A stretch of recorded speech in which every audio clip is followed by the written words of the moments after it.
Okay, so here's the part 2 ng pag-unbox natin ng mga perfume. So, sa first box is, ayan. So, this one naman is from Miris, and ang ganda ng packaging nila kahit itong mga small sizes. Ang ganda! And ang maganda sa packaging nila is merong about, may mga directions. So, I think ito yung first inspired perfume na nakita ko na may mga ganito.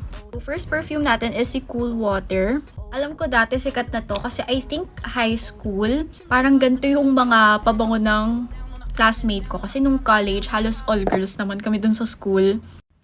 And ang bango niya. Parang ang lakas itong makagwapo sa lalaki. Actually, hindi lang sa lalaki. Pwede rin to sa girls. Feeling ko unisex siya. Hindi ako mahilig sa pabango ng lalaki pero ang bango nito ni Cool Water. Next is Flight of Fancy. And para siyang may note ng lychee. Ang bango niya, bago rin to sa pang-amoy ko.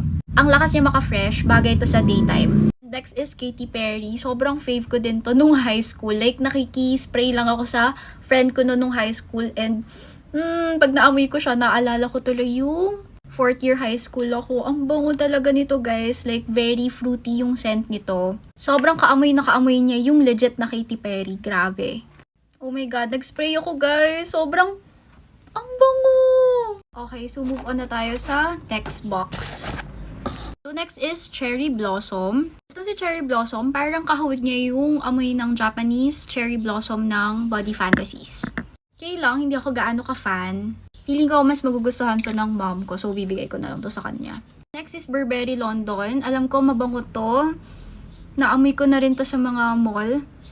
Ang bango nga niya. Parang yung scent niya is parang may pagka-fruity, tangerine, ganon. Next is Ariana Cloud, which is kaamoy na kaamoy niya si Ariana na Cloud talaga.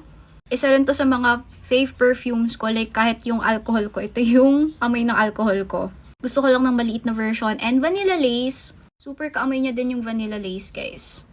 And gusto ko lang din ng maliit na version. So dito naman sa Miris na perfumes, ang mga nagustuhan ko, si Burberry London, si Flight of Fancy. And ito na yung mga bias ko kasi hindi na to bago sa pang-amoy ko. Si Cool Water, si Vanilla Lace, si Ariana Cloud, and si Katy Perry. Ang pinaka hindi ko lang nagustuhan is itong si Cherry Blossom. Hindi lang ako super fan talaga ng gantong klase ng scent. But all in all, mabango sila.